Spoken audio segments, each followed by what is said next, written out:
Et bonjour, c'est Nicolas de Immobilier Compagnie et dans cette vidéo, je vais t'expliquer pourquoi tu es Will Hunting, pourquoi je suis Will Hunting, pourquoi finalement on est un peu tous ce Will qu'on voit dans ce film.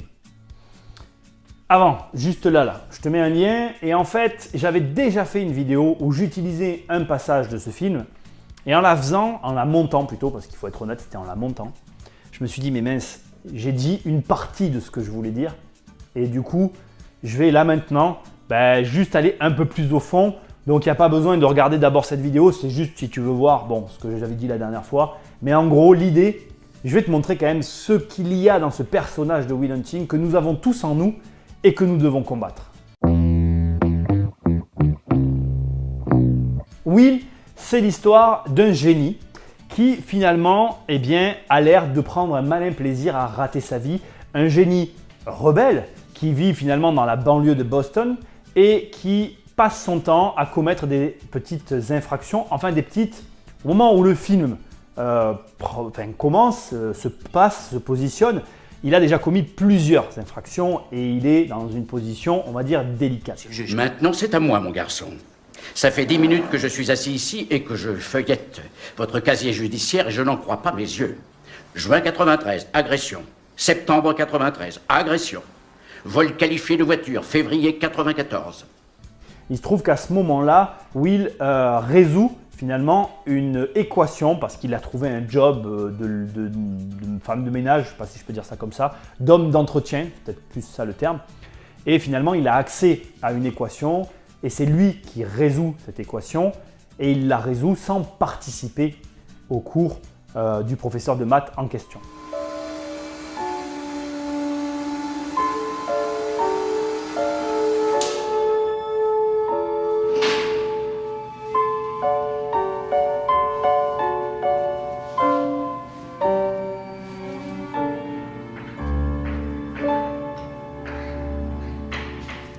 Il attire donc l'attention de ce professeur qui va vouloir le tirer de la situation, voyant en lui le génie qu'il est, et un réel génie des maths avec un potentiel énorme. Ce qui est intéressant à ce stade, c'est qu'on est face à quelqu'un qui n'a accès à rien, qui n'a aucune finance particulière et qui donc est dans la théorisation, qui est dans l'apprentissage via les livres. Je vais te mettre tout de suite un passage que tu vas regarder et je vais t'expliquer de suite après ce que je veux te montrer.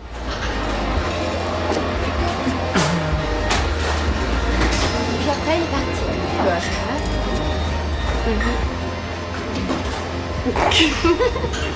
Ah, salut. Ah, salut. Alors, comment ça va? Bien. Est-ce que vous êtes... Tu viens souvent? Si je viens souvent? Ça m'arrive. Enfin, de temps en temps. Tu fais tes études ici, toi? Ouais. Ouais. C'est ça. Je crois que j'ai été en cours avec toi. Ah ouais? Quel cours? Histoire. Peut-être. Oh ouais. Ouais, je crois que c'était ça. Et je comprends que tu puisses ne pas te souvenir de moi.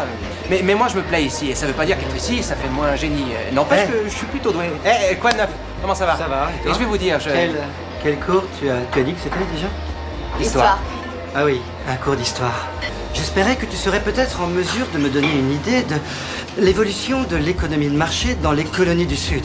Moi, je soutiens que, préalablement à la guerre révolutionnaire, les modalités économiques particulières dans les colonies du Sud pouvaient être définies avec justesse par les termes de précapitalisme j'aimerais te dire agraire. un truc. C'est normal que tu soutiennes ça. Tu es un étudiant de première année, tu viens de finir le livre d'un petit historien marxiste, Pete Garrison probablement, et tu resteras convaincu jusqu'à ce que dans un mois tu lises James Lemon. Et là, tu soutiendras que l'économie en Virginie et en Pennsylvanie était animée d'un esprit d'entreprise tout à fait capitaliste, déjà en 1740. Et ça durera jusqu'à ce que l'an prochain, tu régurgites Gordon Wood et ses opinions sur la pré-révolution et son utopie et les effets bénéfiques au capital de toute mobilisation.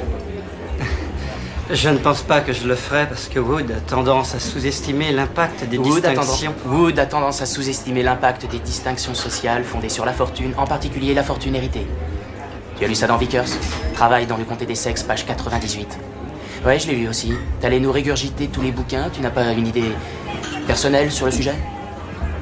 Alors c'est ça ton truc, tu arrives dans un bar, tu délites d'obscurs passages de quelques bouquins et tu prétends que ce sont tes idées à toi. Et tu fais tout ça juste pour impressionner une fille et embarrasser mon ami? qui est triste pour un type comme toi, c'est que dans 50 ans, tu vas commencer à penser par toi-même et tu vas découvrir le fait qu'il y a 2 certitudes dans ta vie. Primo, t'es pas fait pour penser. Et deuxio, tu as paumé 150 000 $ pour un enseignement que tu aurais trouvé pour 1,50 $ d'amende de retard à la bibliothèque municipale.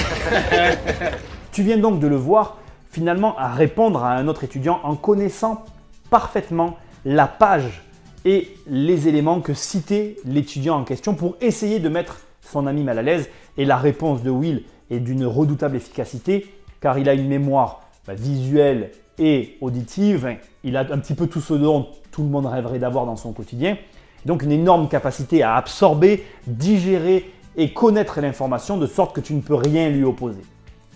Ce qui est très intéressant, c'est qu'on est là donc face à quelqu'un qui est un vrai génie de l'apprentissage, qui a des facilités énormes et ça va t'intéresser parce que toi qui es là, tu veux apprendre. Tu veux apprendre à investir, que ce soit en immobilier, en bourse, tu veux apprendre à entreprendre, tu veux apprendre. Donc cette capacité va t'intéresser. Dans le film, pour que tout puisse se passer correctement, il y a une deuxième condition. Donc on revient au début, à ce stade-là, maintenant je vais un peu plus dans la partie du film. Le juge demande tout simplement à ce que Will soit suivi par un psy. Et ce Ramanujan, son génie était sans précédent, Shaw. Ce garçon fait penser à lui.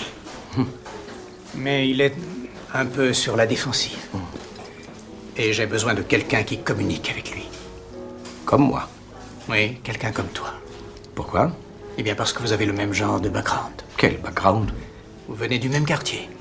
Il est de Boston Sud? Oui. Un petit génie de Boston Sud? À combien de psy tu l'as envoyé avant moi? 5. Sean, qui est le psy de Will et qui est joué par Robbie Williams, va interpréter d'abord ce rôle à merveille. On va pas parler du jeu d'acteur, on n'est pas là pour ça. Mais surtout, va amener le film dans une pente très intéressante et dans la pente qui va m'intéresser et que je veux partager avec toi. Sean, dans le passage sur le bord de l'eau, en fait, j'allais dire les bords du lac, mais bon, je sais pas si c'est un lac, je sais pas où ils sont, bon bref, au bord de l'eau, va mettre un doigt sur précisément le problème que tu as et que nous avons tous, que j'ai aussi, que nous avons tous. Will s'avère être une machine à apprendre, mais tout savoir dans des livres ne te fait pas connaître la vie. Tu peux apprendre tout ce que tu veux, être capable de tout emmagasiner comme Will, tu ne resteras finalement que ce génie assis qui n'aura jamais rien fait et que représente Will à merveille. Quand je te regarde, ce n'est pas un homme intelligent et solide que je vois. Ce que je vois, c'est un gosse culotté qui meurt de trouille. Mais tu es un génie, Will. Ça, personne ne le nie. Personne ne pourrait comprendre ce qui est au fond de toi.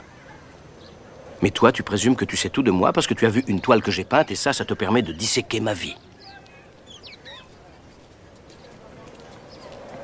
Tu es orphelin, n'est-ce pas?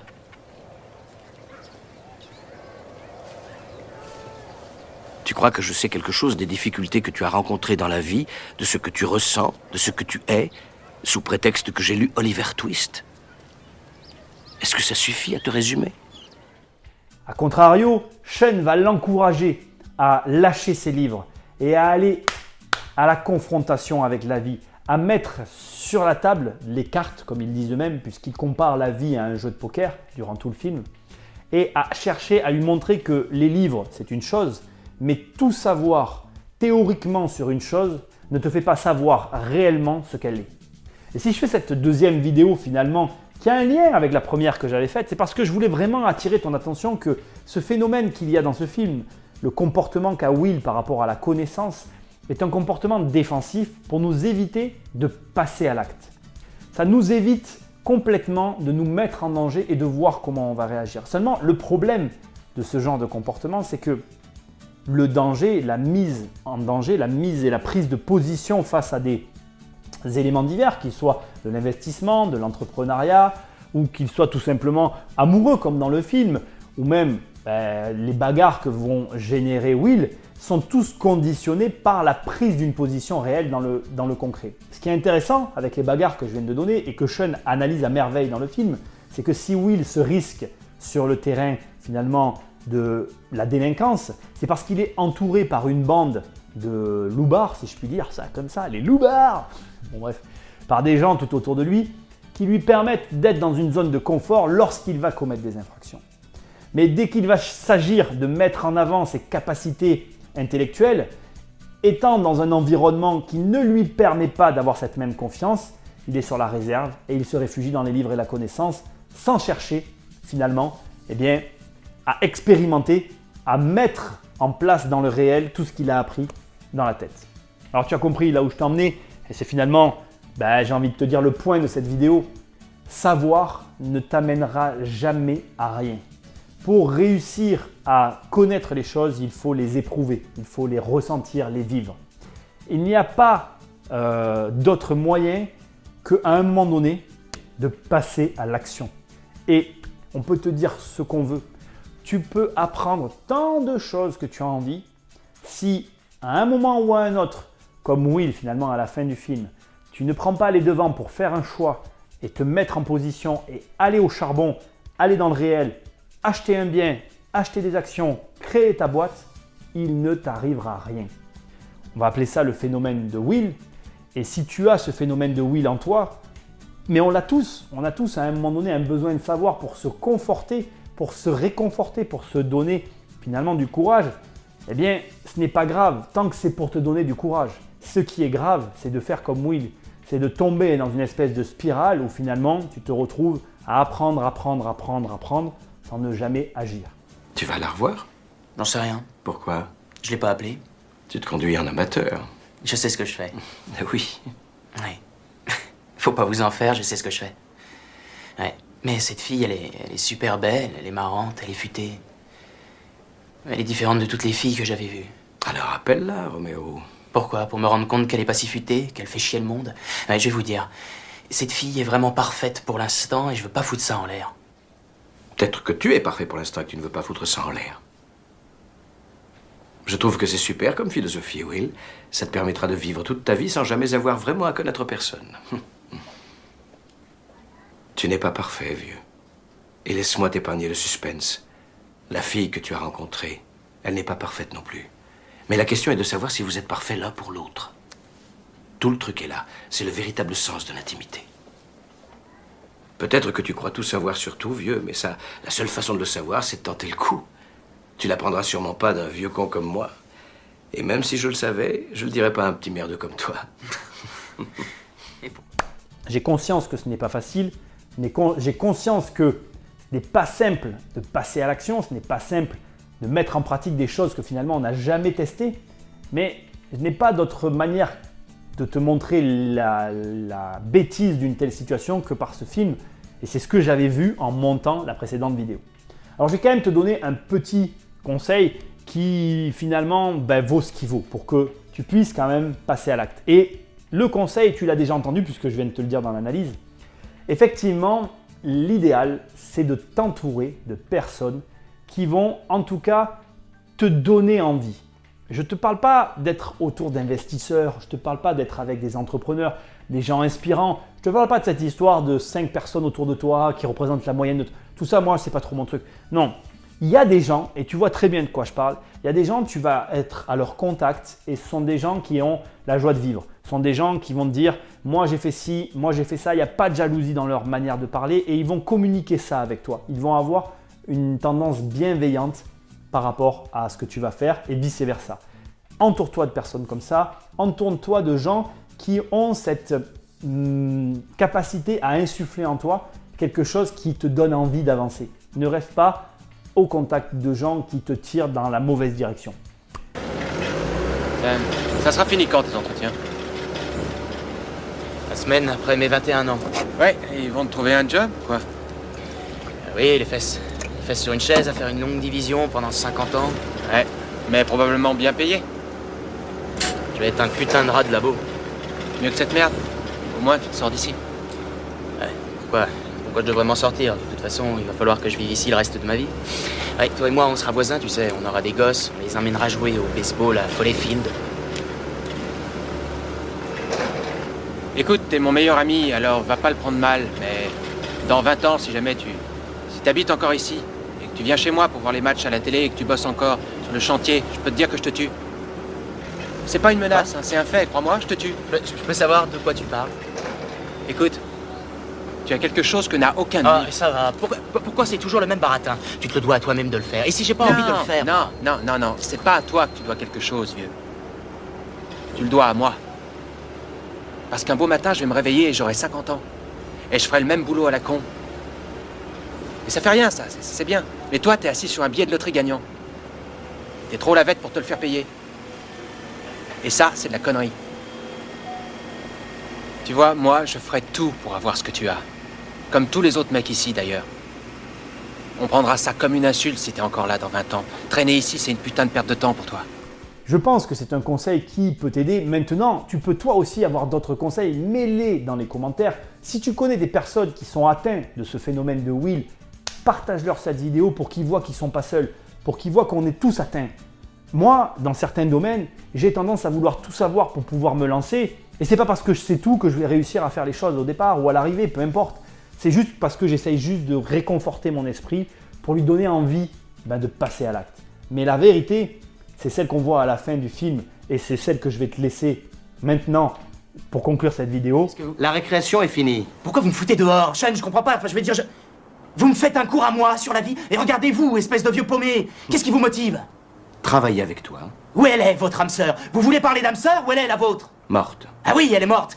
Oui, elle meurt, putain de merde. Et vous jetez les cartes et vous abandonnez la partie? Oui, mais au moins j'ai joué une partie. Ah oui, vous avez joué une putain de partie et vous l'avez perdue. Mais il y a des gens qui vont perdre aussi une partie comme celle-là et qui auront le cran de remiser. Regarde-moi. Qu'est-ce que tu veux faire?